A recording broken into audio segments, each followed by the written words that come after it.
Assalamualaikum warahmatullahi wabarakatuh. Gus Lepati Official. Alhamdulillahirrabbilalamin. Wabihi nasta'in ala umurud dunya waddin. Wassalatu wassalamu ala asrafil anbiya'i wal mursalin Sayyidina wa habibina wa syafi'ina wa maulana Muhammadin wa ala alihi wa sahbihi ajma'in. Qala Allah ta'ala fi kitabil karim, a'udzu billahi minasy syaithanir rajim. Ya ayyuhalladzina amanu kutiba alaikumus syiyamu kama kutiba alal ladzina min qablikum la'allakum tattaqun. Al-ayah, shadaqallahul adzim. Hai orang-orang yang beriman. Jadi yang diwajibkan oleh Allah Subhanahu wa ta'ala, siapa yang diwajibkan untuk berpuasa? Hanya orang-orang yang beriman. Ya ayyuhalladzina amanu kutiba alaikumus syiyam kama kutiba alal ladzina min qablikum la'allakum tattaqun. Subhanallah. Supaya apa? Supaya la'allakum tattaqun, supaya kita menjadi orang yang bertakwa kepada Allah Subhanahu wa ta'ala. Nah, riwayat wajibnya puasa dikisahkan ketika Allah Subhanahu wa ta'ala telah selesai menciptakan akal. Setelah akal diciptakan, setelah selesai, maka akal dipanggil oleh Allah. Hai akal, menghadaplah kepadaku, kata Allah. Kemudian akal menghadap kepada Allah. Lalu Allah menyuruh lagi kepada akal, mundurlah hai akal. Mundurlah akal itu. Kemudian Allah bertanya, hai akal, siapa aku dan siapa kamu? Kata Allah. Maka akal menjawab, engkau adalah Tuhanku, engkau adalah sesembahanku, sedangkan aku adalah hambamu yang paling lemah, kata akal. Maka Allah memuji akal. Maka setelah itu Allah menciptakan nafsu. Kemudian nafsu dipanggil oleh Allah, hai nafsu, datanglah ke sini, kata Allah. Nafsu bandel, tidak mau datang, tidak mau hadir di hadapan Allah.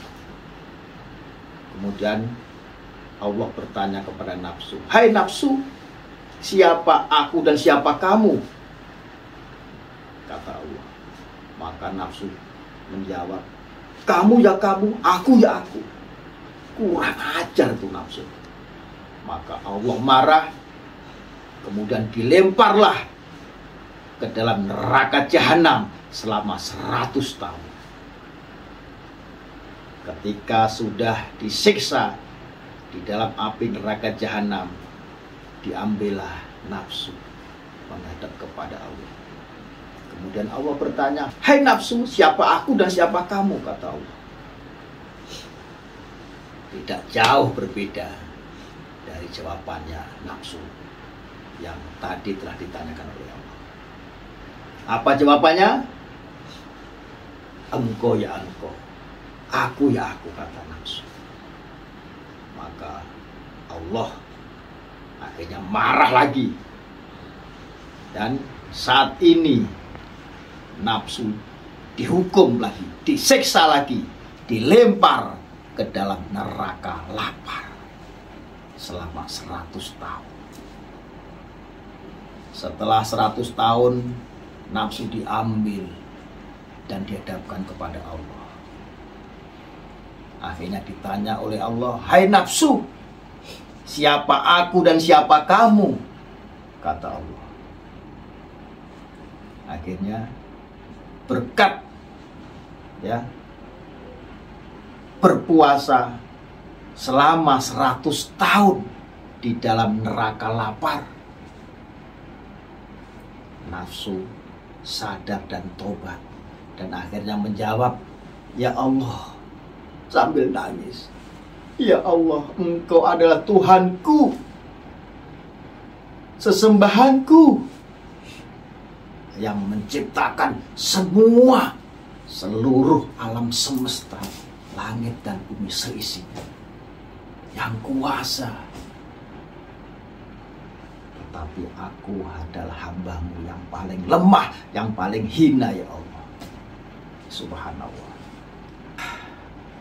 Untuk itu, ketika kita bisa melaksanakan ibadah puasa dengan penuh keyakinan, dengan penuh keikhlasan, dengan penuh keridhaan kita, karena ini kewajiban kita sebagai seorang mukmin yang taat, supaya kita bisa menjadi la'allakum tattaqun, supaya menjadi orang yang taat kepada Allah Subhanahu wa ta'ala. Maka nafsu itu harus kita kendalikan. Jangan sampai ya nafsu masuk ke dalam tubuh kita melalui pembuluh darah. Karena inna syaitona yajri min ibni Adam majrad dam. Sesungguhnya setan masuk ke dalam tubuh manusia melalui pembuluh darah. Nafsu yang sering saya ceritakan ada 4. Yang pertama adalah nafsu mutmainnah, nafsu amarah, nafsu sufiyah, dan nafsu alwamah.